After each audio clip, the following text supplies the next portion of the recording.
Hi, everybody. Thanks for tuning in to the Coaching Call podcast. On this podcast, we'll cover various types of coaching by trainers in sports, martial arts, fitness, and business. We'll discuss each coach's methods to getting the most out of their respective athletes or clients and how they attempt to change the platform in which they coach. Join us on a fun adventure as we discuss unique coaching styles. Coaching is a universal part of how we get others to get something done. Join your host, Raphael, and his guests on this unique journey in coaching. Hi, I'm Sifu Raphael, and this is the Coaching Call podcast. If you enjoy this episode, please subscribe and leave a review. This episode was made possible by listeners like you. Wow, Jared, I am blessed, man, to have you on the show. Thank you so much for being here today. I'm super excited to be here, Sifu. Thank you so much for having me. Yeah, absolutely. So, wow, you've gone through so much, but man, nobody can put you down. Right? Well, I coach. My big thing is resilience, so I gotta model the way there. I really appreciate that, though. It's certainly been an adventure. Yeah. So tell us. One of the things that I love about this show, to be honest with you, is how I get to know you. But it's not just me getting to know you, it's my audience and anybody who will even watch the replay. So I want to know, where'd you grow up? How old were you when you actually, even before the age of 10, who would you say influenced you the most? Yeah. So I grew up not too far from where you are right now. I am a Long Islander. I still got that 516 area code on my cell phone. And I would say my biggest influence, I don't want to slight my mom because my mom is also awesome. But earlier on, my biggest influence was my dad, because my dad's attitude was very much, if you're passionate about this, I want to see you dive into it and do it. And I can relate, I think, a lot to probably a lot of the young people that you teach through martial arts, in that a lot of things when I was young, I stunk at them.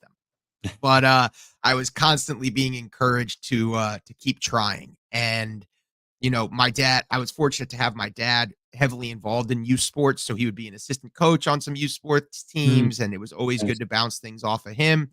And then, honestly, once I got out of youth sports, I didn't know what role sports would have in the rest of my life. And then just, how life works. You just you keep moving. You have this way of combining your skills and the things that you're most passionate about. And, the next thing you know, I'm coaching college basketball for 15 years. It's pretty crazy. It's crazy.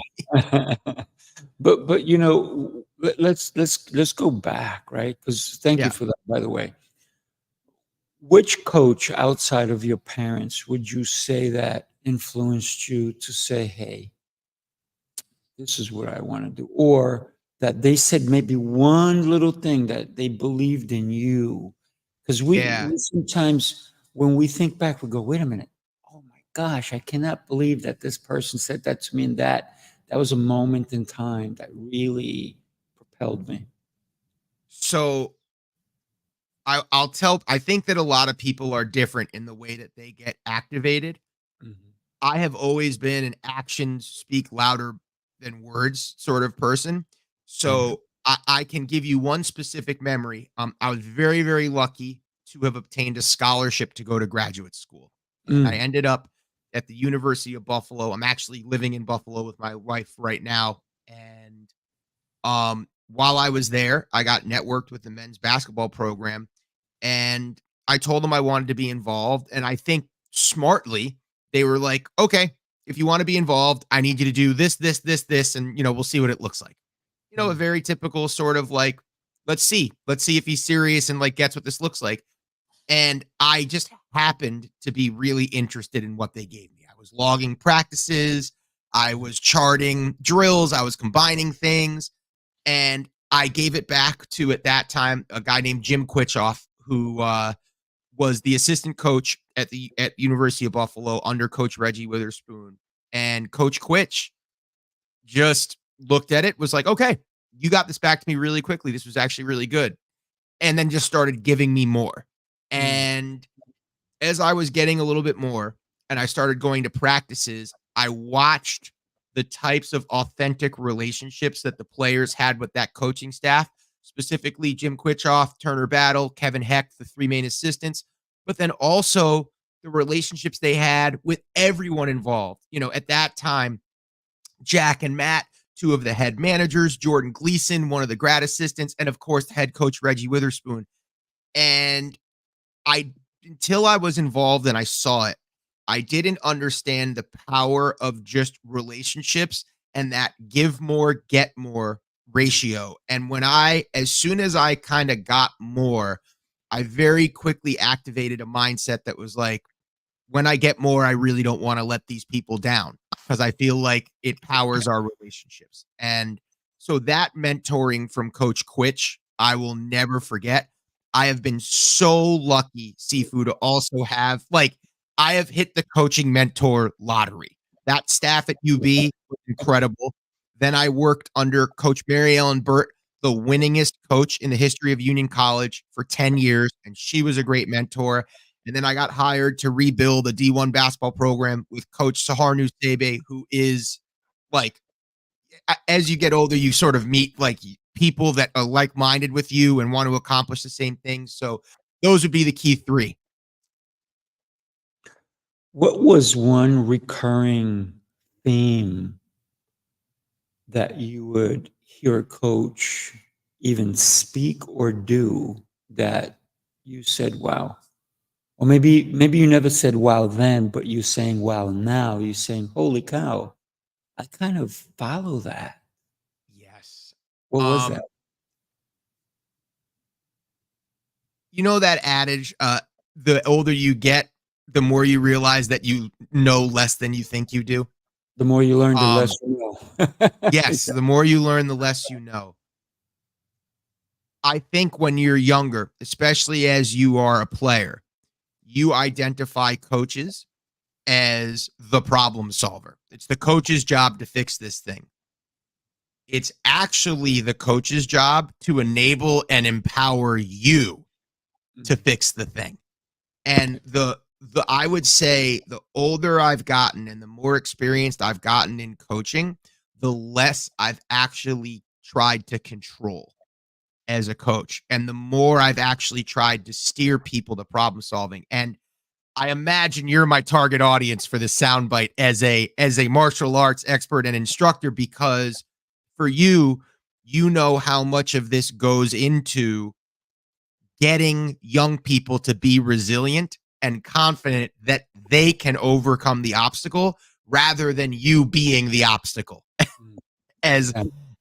Yeah. So that was my biggest learning thing. And especially when I was younger, I'm very energetic in general, but when I was younger, the energy was cranked up to 11.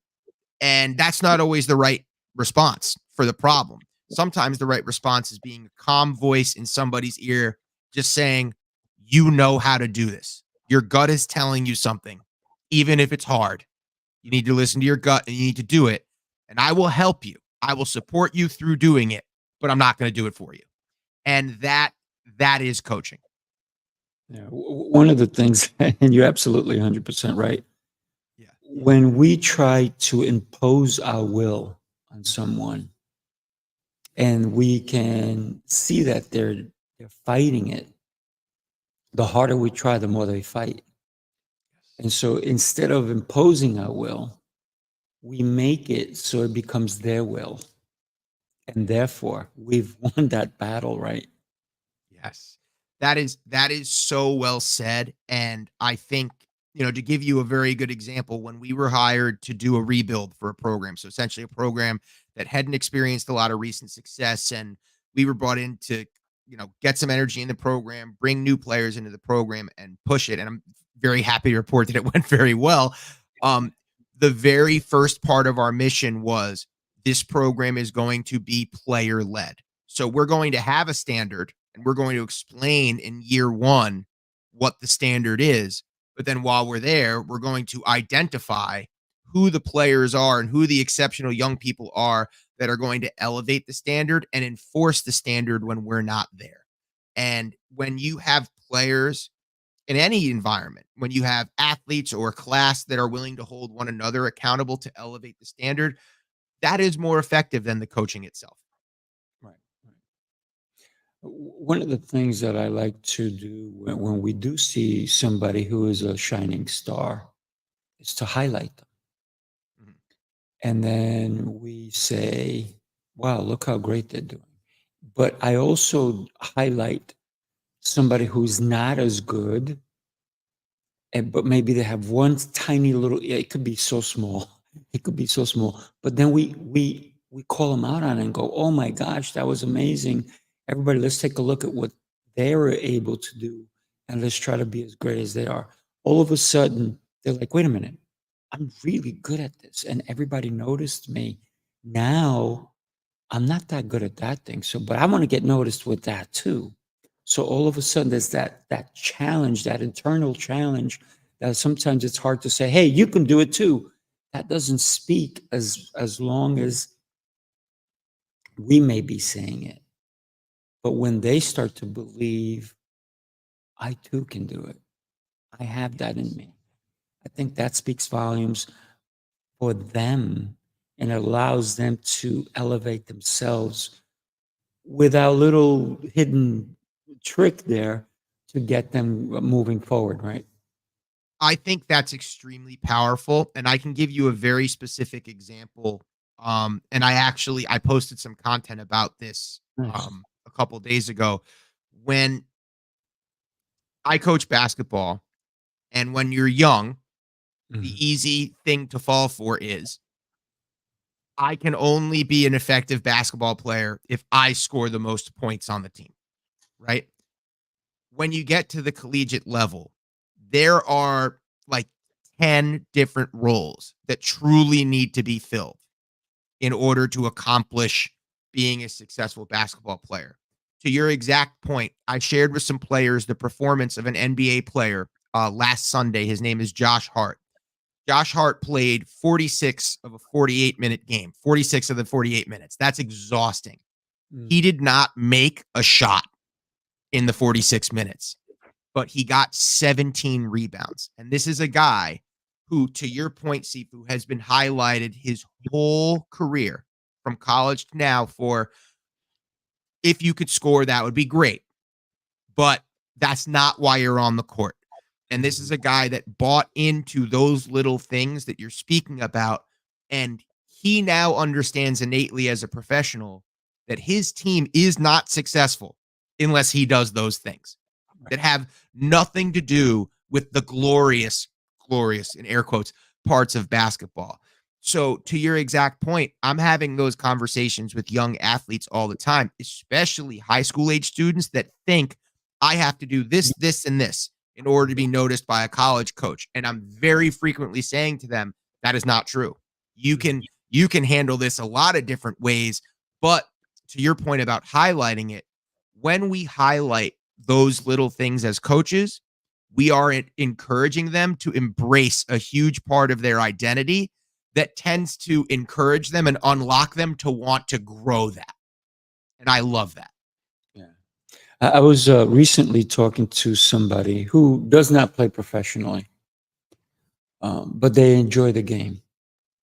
And I said, when do you play? And so one of the things that they said to me is when they do play, they said, I'm really good at basketball. I said, oh, really? How? They go, I'm good at passing. I'm good at throwing.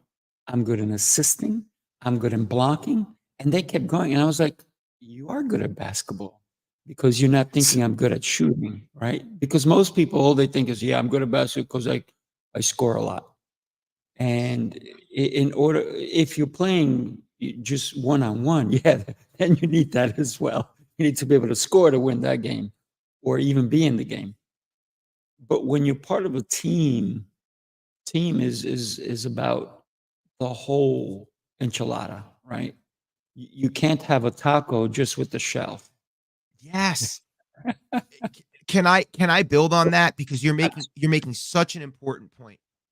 I gave a presentation to a AAU program. So for if any of your listeners don't know AAU, essentially sometimes it's harder for college coaches to recruit during the high school basketball season because that's the same time as the college basketball season. So there's also leagues in the spring and summer where you can be on a travel team and a college coach could see you.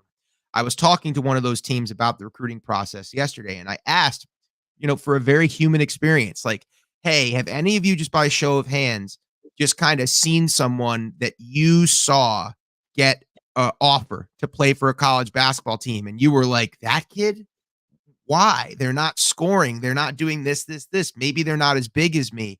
And I tried to explain to them, these coaches are looking for very specific parts. I like your taco reference, for very specific parts of the taco. Like if you already have a great shell and, good, quality meat or chicken in the taco, now you need the toppings, right? And I wish more young people understood exactly what coaches were looking for when they recruit.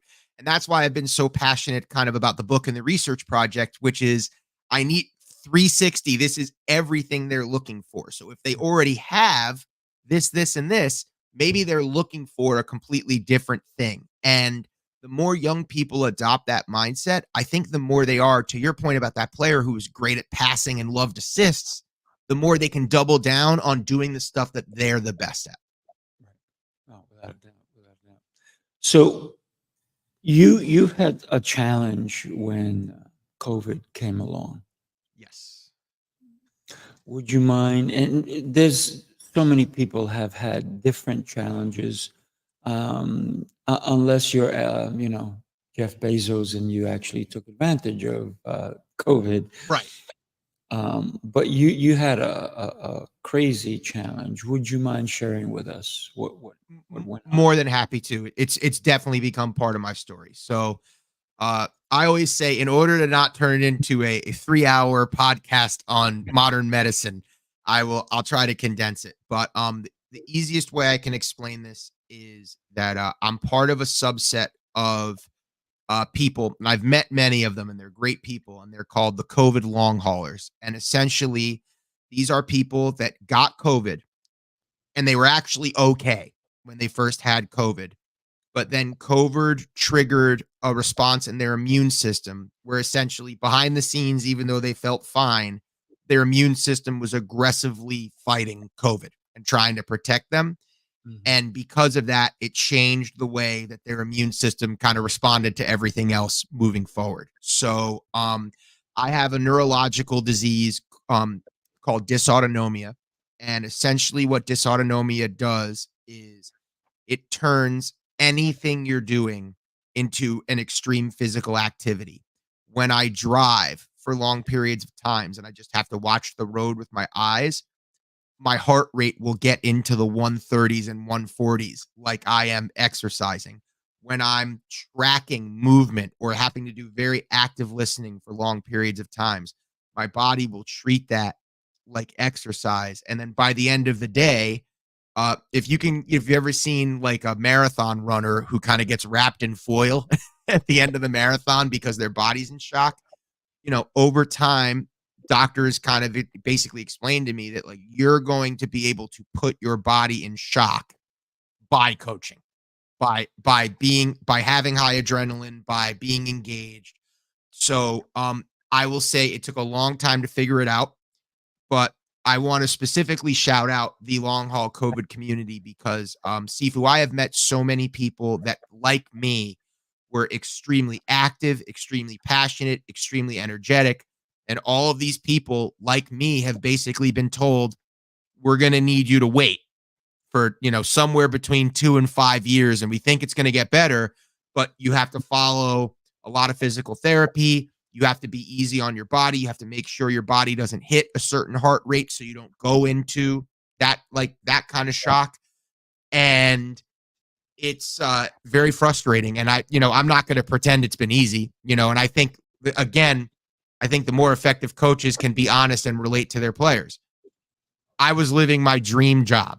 I was traveling constantly. The game of basketball made the world smaller for me. I was meeting incredible people. I was coaching at the Division I level, and there aren't that many people that can say they got to do that. It was incredible for me.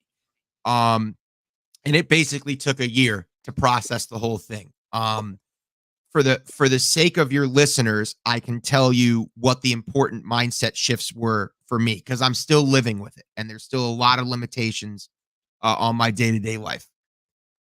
I want to be a dad, and I have an amazing wife, and me being able to, have a kid, and we're expecting our first in July, and having that family. Thank you so much. And having that family support means the absolute world to me. And being able to be present and be a parent is going to be an incredible thing. The second thing, and I encourage players to do it, and I truly believe if I'm blessed enough to get cleared to coach again sometime in the future, I will be a better coach because I have finally accepted this, Sifu. Your identity is not what you do. It is how you do it. So I had so much of my identity wrapped up in coaching. And over this last year, I've kind of been able to unpack that and be like, well, what were the actual things that made you an effective coach? And why do you still have relationships with so many of these people? And I was able to pivot. And then the last thing, I had an incredible mentor who encouraged me to, find something that I would be passionate about with these limitations. And that truly led me to what I'm doing right now, which is guiding high school athletes through the recruiting process. And I've been so passionate about that work that, I'm not going to pretend. If you're an athlete that tore your ACL, you think your recovery is going to look like this, and it actually looks like this, and then you ultimately get better.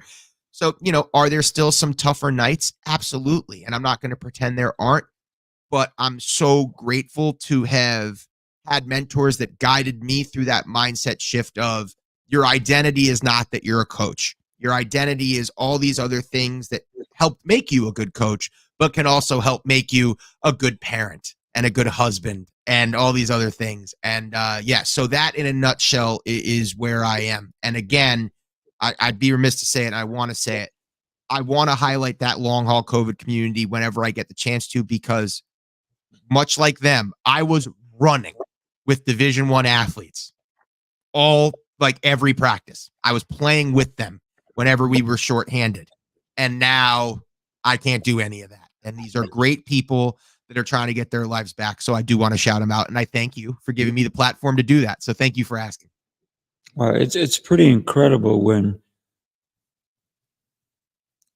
you highlighted something that, we all take for granted, right? COVID came and everybody's like, oh, that was it's over. It's done. But for you, it isn't. Right. You're still living with it. You still have repercussions, if you will, that you're living with consistently, right? And if anybody's interested in what you're doing, we have it across the screen, nailtherecruitingprocess.com. So if you have somebody who is a young person and needs to be recruited, you go and talk to my good friend. So let's consider a couple of different things, right, Jared? When we encounter somebody who says it was nonsense, all this, the government put it out, all these different things out there, how do you deal with it in a respectful way? Because you don't want to come across as a lunatic either, even though you're in the middle of what you're going through. And like you said, some nights is super challenging, and these people will never understand your suffering, your pain, your tribulations, because they're not in it. So a lot of people never associate something because they haven't experienced it themselves. So how do you deal with it? I love this question. And if you believe that everything in your life's journey sets you up to be able to handle things, I'm very fortunate that I worked in the coaching profession before this happened to me. And I'll tell you why. For 15 years, I've never been able to make everybody happy, right? I coach a sport where 5 people can play at a time. So I'm really only making 5 people happy at a time. And then when I take any of them out, they're not happy anymore. Now, they're still my people, and I still care about them deeply. But, some parents don't love me. Some fans don't think I coach the right way. And something about coaching basketball really helped thicken my skin, especially then when you get to the Division I level. And if you so much as blink the wrong way, somebody on a social media burner account is calling for your job. So there was a strategy that I started using in my coaching career that really helped me through long COVID, which is that if someone tries to dismiss me or dismiss my journey, I always stick to the old Bugs Bunny and Elmer Fudd adage that Elmer Fudd constantly was trying to kill Bugs Bunny. And the first thing that Bugs Bunny always did back was that he kissed Elmer Fudd, and it drove him nuts.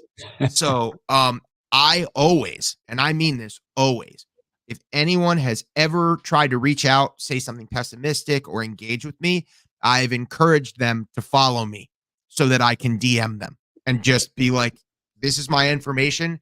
I will talk to you about this. If you want to learn about this, I will give you my medical journey.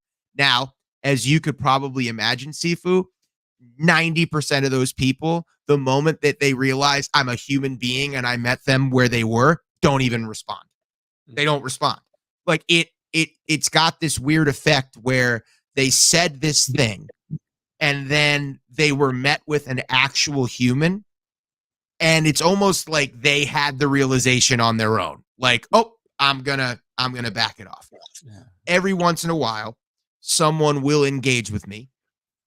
And much like any conversation, you can tell pretty quickly whether or not it's going nowhere.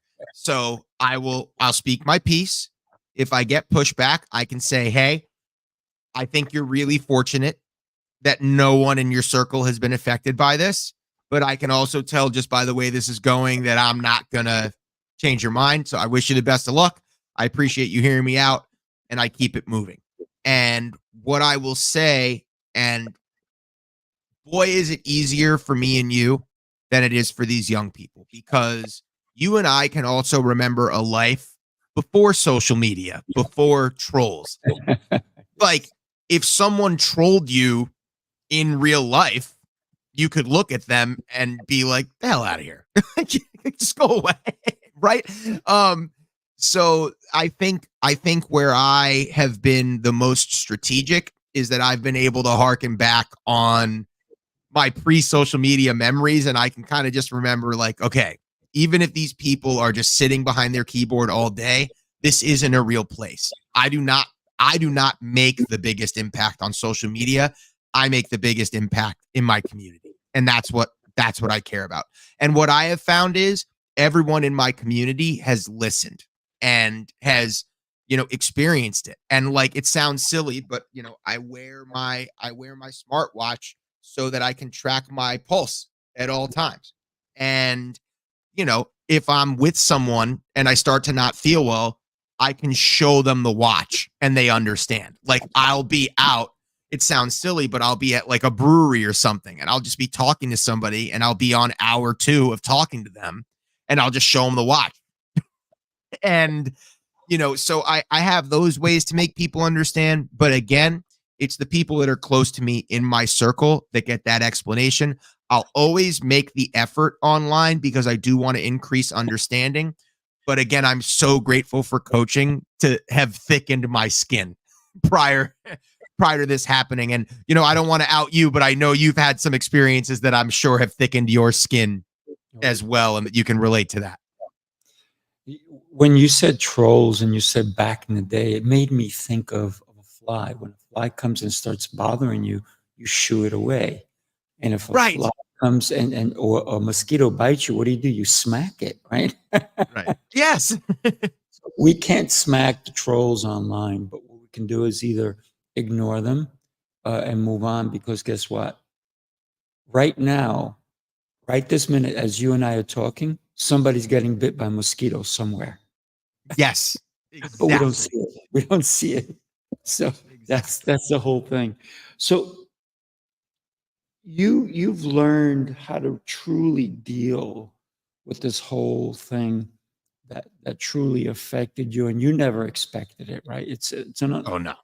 let's call it an unexpected gift, right? Because one of the things that I say to people all the time is when somebody goes, "Oh man, this hurts. I'm in pain." I'm like, you're very lucky. They're like, "How am I lucky?" I said, "You're alive. You feel it. You wouldn't feel it if you were dead, right?" They're like, "Oh." But for me, every day, and I even said it in a podcast that I did earlier today. I said, if I don't wake up in gratitude, then how am I going to wake up? How am I going to live the rest of my day in peace if I didn't start with gratitude? So what do you do to understand that there are going to be people out there that are flies, right? And they're going to bug you, right? How do you start your days? I love this question so much. So, I believe in small victories, and what my current workouts look like, uh, they don't really compare to what I was doing prior to COVID, but I track small victories, and it is the best thing for gratitude, and it's the best thing for my mindset. For example, I can now hold the plank for a minute at a time, Nice. take a 1 minute break, and then do another 1 minute plank, and I can do 3 minutes of planking. Now, can I move a mountain? No. But also, could I do 3 minutes of planking 6 months ago or a year ago? No. I couldn't even do 15 seconds. And I think about those small victories and I get excited. I look at the opportunity to build out my days. And initially, I was frustrated about, man, I have to calendar and schedule my 4 active hours in advance, or else I'm never going to be able to do it. And now I get excited to schedule my 4 active hours. And it's, the idea of, hey, what can you really accomplish in 4 hours? And can I give you the biggest one? And I actually wrote about this. I was told by the doctors right before I sat down to do all the research and write the book that guided this whole Nail the Recruiting Process adventure. They're like, we really need to keep you at a hard 3 hours a day right now. Like 3 hours is your window. So I talked to my wife and I was like, in order for us to still have a functional relationship, what's a realistic amount of time that I can put into this project? And we agreed on 45 minutes a day. And Sifu, 45 minutes a day, 6 months, and I have a book. Beautiful. And those little things, and just if you believe in that old adage, water cuts rock, not with might, but with persistence. That's it. And that has been my thing. And the other thing that has really helped me, to your point about like, what is my morning mindset and how do I wake up and how do I attack this? As I go through these experiences, one thing that I really have in the back of my mind is you can better relate to a high school athlete that is struggling because of what you are going through right now. And I never, and I mean never, when a high school athlete is upset about something to me, I never look at them and say, oh yeah, well, you should try, being debilitated from COVID. Like that doesn't accomplish anything. But what I can say to the athlete is that's really challenging. How can we work to overcome this in a small but manageable way where you're going to feel yourself growing and getting better every day? And when you can accept that mindset, that it's not about moving a mountain right now, it's about taking one step up the mountain and then be able to look back down and be like, oh, I'm making some progress here. This is good. That mindset shift is mission critical, in my opinion, for just experiencing this world. To your point, I've never met a person who was able to move a mountain. They can put holes in it, but it's not 1 minute. So if you ever gone through a tunnel in a mountain, it was not done, and even in one day. It was done over time. And if you want to move a mountain, you can't move it. You have to blow it up. You have to get it out of the way. So this is what we are talking about, is that it's a process, it's a step, and it's one thing at a time. You wrote a book, it took you 45 minutes a day, and some people make excuses as to why they can't do certain things. You didn't find an excuse, you found a way, right? You built that tunnel through the mountain, right? Because the 6 months was your mountain, and you say, well, how do I get through this? You say, well, 45-minute day. It's gonna make that process go through. Before you answer, I have a question for you, because I don't want to be part of you not feeling well. How? No, you're fine, please. But I'm going to ask you, how have you been feeling since we started this conversation? So let me tell you, I'm totally fine. But that is also a part of managing my day. So right now, my 4 hour, you are included in my 4 hours today. I'm blessed. I told you. Yeah. So like, this is to give you an idea. My calendar today is I have this hour with you. I have an hour where I'm going to film some social media content and edit it down. I have an hour later today where I'm going to cook. It's my wife is in her 3rd trimester, and I better include cooking for her in my hour, or else she's going to give me a whooping. And then, as for right now where we are, one of my hours tonight will either be doing some coursework for like a parental maternity course, where we're trying to, I want to not just have the kid hand and be like, what do I do with this thing? But like, to give you an idea, that is what my day looks like. So right now, we're early in the morning. I feel really good right now, and I feel really happy to be here. But hopefully that helps you visualize what that looks like. Yeah. And a lot of people go, well, what do you do? And because they're not going through what you're going through, right? Right. And it's, sometimes somebody will look at somebody else, like you look vibrant, you look everything else, but sometimes we want what someone else has, but we don't know what they're doing in order to have what they have, right? And so many times we have FOMO, fear of missing out, or fear of not doing, or some people go, man, they have a nice house, they have a nice car, they have a nice this, they have a nice whatever it is. But we all, and I don't care who you are, we all pay the price for what we have, every one of us. If you look at a celebrity, they're paying the price. If you look at somebody who's extremely wealthy, they're paying the price.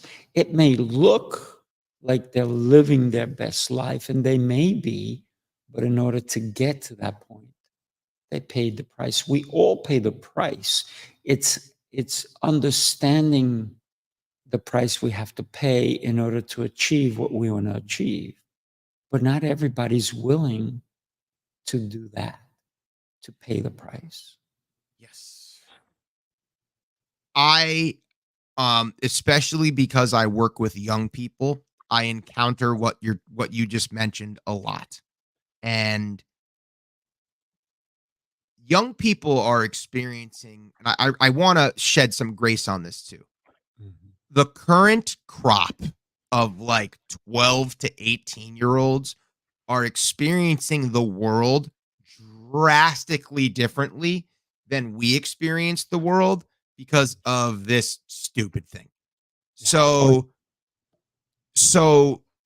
they are constantly bombarded with this messaging of, you have to have more stuff. You have to have more stuff. Mm-hmm. And we're sort of in this societal thing now where I would sort of describe it as the stuff wars.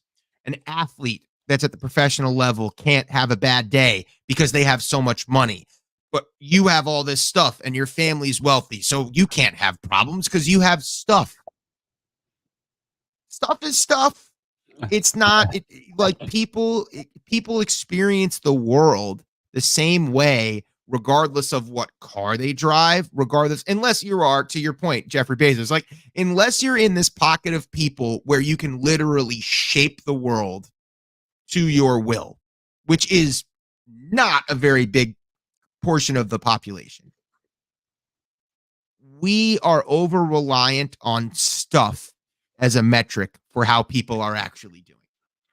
And one of the things that I'll give you, a really good friend of mine who became a mentor of mine, did something to start basketball practices that I loved, which was she just did a check-in, which was just like every day I want you to walk in. We're going to, before we practice, we're literally just going to stand in a circle and using a little metric where you don't have to give any actual detail, but just a little number metric. You're just going to tell me where you are mentally right now. And it was two things on a scale of 1 to 10. It was like, how confident do you feel right now? And how energized do you feel right now? And you literally just read your numbers like it was a grid. And it allowed the coaching staff to interact with you the way you needed to be interacted with that day. And to our point, it unlocked what I would describe to you as the stuff barrier. It didn't matter. Oh, but you have so many friends. How could you possibly be upset? Or you have this amazing presentation in class. How could you possibly be upset? You walk in and you tell me you're a 5 and a 4. Okay. Then it's not my day to light a fire under you. And it's totally fine. And I can meet you where you are. And I wish, to your point, that more people understood that when they were just superficially interacting with somebody, like maybe they're having a 5-4 day and you don't know. Right. We brought up Jeff Bezos and he went through struggles. And would you have liked, not you personally, but anybody out there, would they have liked to have been Steve Jobs? He changed the world, without a doubt. Right. The guy was brilliant, but he ended his life too early. Not by choice, because if it was up to him, he would still be around. We wouldn't have the iPhone 15. We'd probably have the iPhone 500 by now if he was still around. But he changed the world in the way he thought, in the way he said, I can't do this alone. I need to bring a team. So team, he understood team. He understood quality. He understood that in order to change the world, we have to do things differently. We have to envision more. We can't keep thinking the same silly thoughts that we had that kept us in the same little box. He broke that box. Yes, there were other people who were brilliant, but he said, I love your brilliance. How can I make it better? How can I take what you've done? Remember Nokia? What's Nokia? Nokia was another cell phone company out there. They're no more Nokia anymore. So could you imagine being a little kid? Could you imagine being a little kid and being like, wait a minute, your phone had buttons on it? I know. or think about all you had to carry a purse and it was a phone in it, and a mobile phone had to be attached to a car. What is going on? So when we can consider all the different things that we have truly gone through in such a short, it literally is a short time. I am thrilled that I'm alive today. Yes. But I am doing everything in my power to be alive 50 years from now or longer. By the way, Jared, I want to send you an invitation, and the invitation, if you will accept it, is to my 100th birthday party. Oh, let's go. Let's do it, right?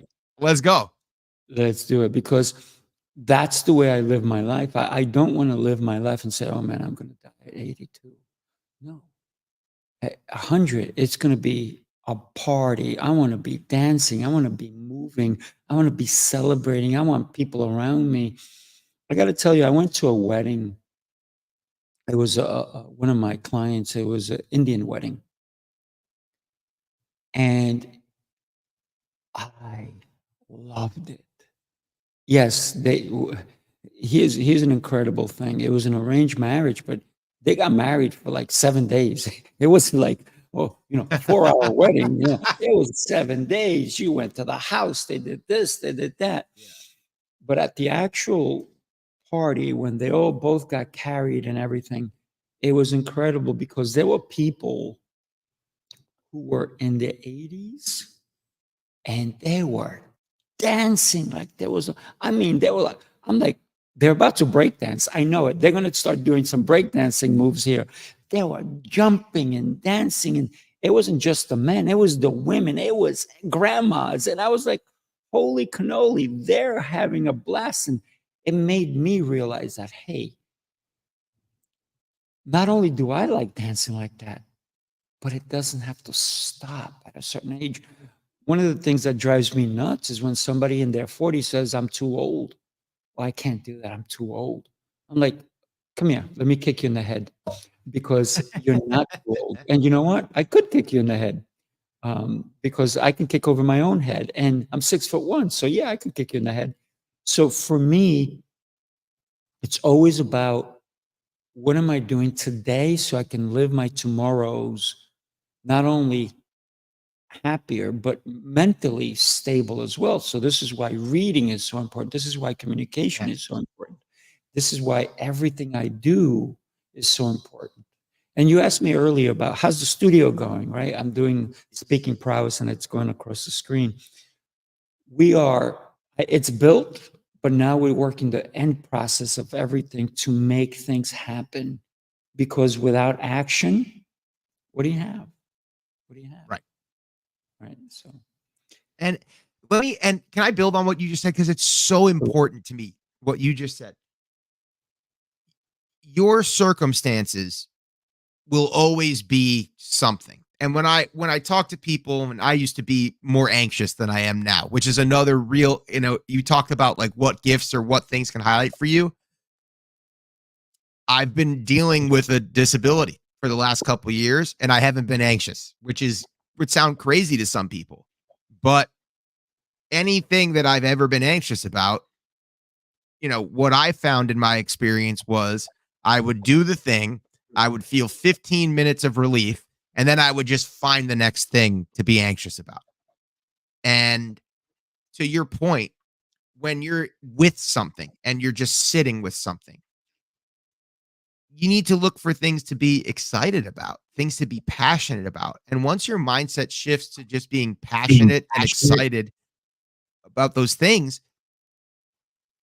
you'll find more because your mindset just shifts to the next thing to be excited about. I've seen, there were some bittersweet goodbyes, like specifically these last couple weeks, because the staff that rebuilt Canisius is now they took on a different job at a bigger institution. I'm so excited for them. And I'm still in Buffalo. But to know that I have people there that are like, we want to see you get better. And as soon as you're in the spot, we're going to help you. And to now have new people here that I'm extremely excited about. And, talking to some of the old members of the team that are going to stay with the new coaching staff and seeing how much exciting stuff they have to look forward to. Like, whatever you're looking for in this world, you're going to find it. Whatever you're looking for. If you're looking for something to be anxious about, you're going to find it. But if you're looking for something to be excited and passionate about, you don't have to look very far. There are inspiring and exciting people that live next door to you and you've never met them. It's not as hard as you think it is. The hardest part is the first step. And will always be the first step. But I just want to be living proof for people that if you take the first step, it's incredible. For me, communication is everything. I mean, for me, it's even talking to strangers, just to say hi, just to say, hey, you know what? Can I help you in some way? Or even just a smile, right? Because you never know how your smile, your one tiny little action can change somebody. Because imagine somebody is about to take their life and they're like, nobody cares about me, nobody notices me. And your smile says, holy cow, somebody just smiled at me. They actually cared about, they saw me. Your smile can change lives. Your words can change lives. So one of the things that I'm always very curious about is what people are thinking at the moment. So a lot of times, when I meet somebody, I'm like, "What's going on with you? What are your thoughts for today?" They're like, "What do you mean? What are my thoughts today?" Well, why do you do what you do? What makes you function? Why? What inspired you when you woke up this morning? And now it starts to churn in their head. They're like, "Did I even think about that? Did I even consider, or is it the same thing?" A lot of times when you say somebody, how you doing? They're like, same old, every day's the same. I'm like, no, it's not. You've grown. Only because you chose that. That's right. That's exactly it. Only because you chose, but it's not. Not every day is the same, because even if you did Groundhog Day every day, it changes. It changes. And when we can consider, if we do the same thing, if we go to work in the same route every day and we think we did the same thing, we didn't. Because if the minute we leave our house and if we have to travel 10 minutes or 30 minutes or 45 minutes, we encounter different people along the way. It's not the same people every day, and you can try, but not everybody's on the same schedule. Different people come at different times and so forth. So whether you think you did the same thing that you did yesterday, you didn't. There's tiny little changes. Maybe someone else cut you off, or somebody else was in front of you, or somebody else was behind you. So every day has a chance for you to see the beauty in it, to see that you're not living the same life you led yesterday. And every day we have that chance to impact the world. But it's with one tiny little change, right? Yep.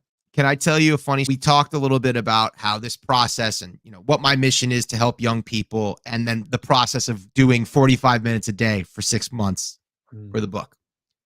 So I had, at least I thought, I had completed the book. It had already been edited by an editor who I networked with, who did an amazing job twice. He did my first edit. I made changes. He did a final edit, and I knew in the next couple weeks, in terms of what your exacts like, what are the things you're looking forward to doing when you're waking up? I knew the things that I needed to do, and I randomly open up social media and I see this video of NBA Hall of Famer Bill Walton talking about his recruiting process in the 70s. And I saw this and was like, this has to be in the book. I don't know how I'm going to do it. The book's done. But and I just remember, to your point about just experiencing every day differently, the book was done. I reached out to the editor and I was like, do I have your permission? I will compensate you if needed. Do I have your permission to rework this thing and get it in the book? And I added like 1,500 words, and that story about that video, I did a deep dive. I learned more about it. I got more information, and that is now how the book ends. And it was just I think about that when you share your example of, you have no idea what each day is going to hold and what your interactions are going to be like. And I just, as you say that, I think about the 4 or 5, forget about the book, the 4 or 5 actual things in my life that had to go right in order for that to have been pulled off. Thing 1, I have to see that video at the right time, which I had zero control over. I literally opened up YouTube and it was there. Bill Walton talks about recruiting. And I was like, I can do that. I can watch this video. Thing 2, I had to have built up equity with this editor who is very popular, is working with a number of different projects and thought he was done with me. Thing 3, I had to be prepared to reformat, and I self-published. I had to be able to reformat every part of it and lean on a couple different people that would be ready to do that. And it was exclusively because of the capital of relationships that we did this. Like, this was not as simple as I opened up Microsoft Word and I typed. And I think that something about my experiences and something that I really love about coaching, and maybe we can bring it full circle, Sifu, because I often think about the way you experience a day is also the way a good basketball play happens. The people that watch it on Sports Center are only going to see a 5-second play followed by a shot that goes in. What I see is the forward set the screen correctly. The guard used the screen correctly, made the correct decision. The teammate away from the ball shifted away from their defender to get open so that the guard who used the screen could drive and pass to them.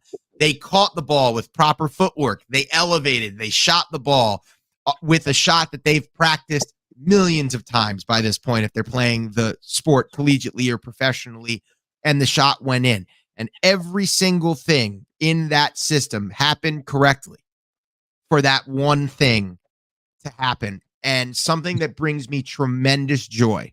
And I would really encourage people to try to shift their way to thinking.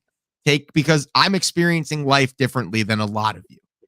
But because I'm experiencing life differently, I could think about from sun up to sundown, what are the 4 or 5 things that went right in order for this to happen.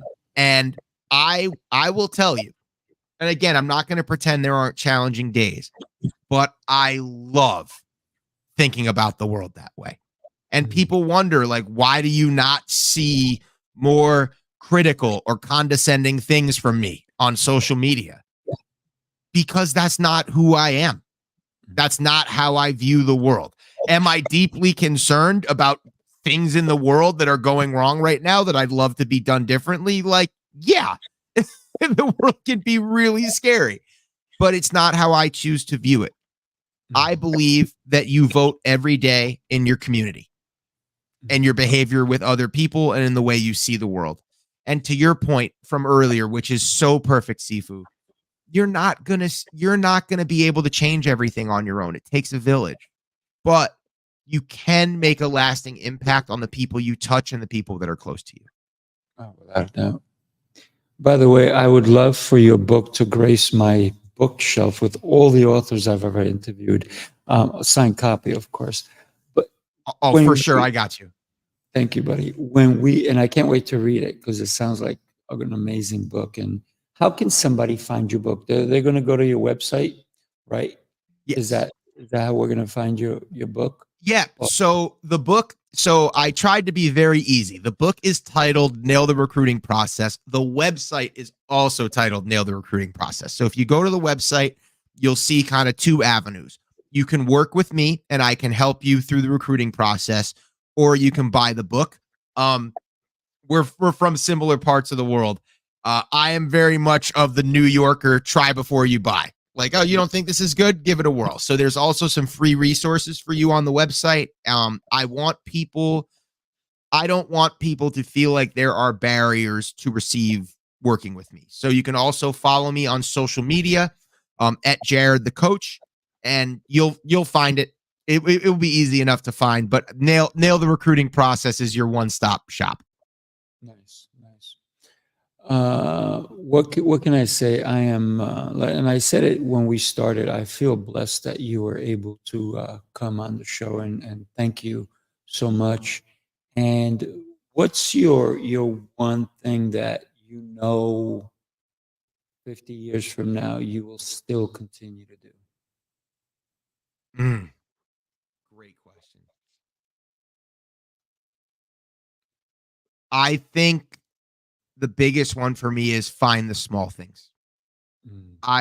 Little growth areas, little steps you can take each day. The sheer joy in your favorite band putting out new music and you being able to listen to it for the first time and remembering where you were. I want people in a world that feels like it's getting bigger and harder to connect. I want people to stay connected with the little things. It drives connection. Yeah, yeah. Definitely find your keys. That way you get places. Yes. I lose them all the time. You and me both, my friend. You and me both. Thank you so much. I am really grateful that that I am part of your day. Thank you so much, my friend. Was a pleasure. Yeah, everybody do me a favor. If you enjoyed the show, you know what you need to do. You need to like the show. You need to come to it. You need to engage. You need to tell people about it, and make sure you follow and come back, because we have another show for you very soon. Thank you, everybody. Take care.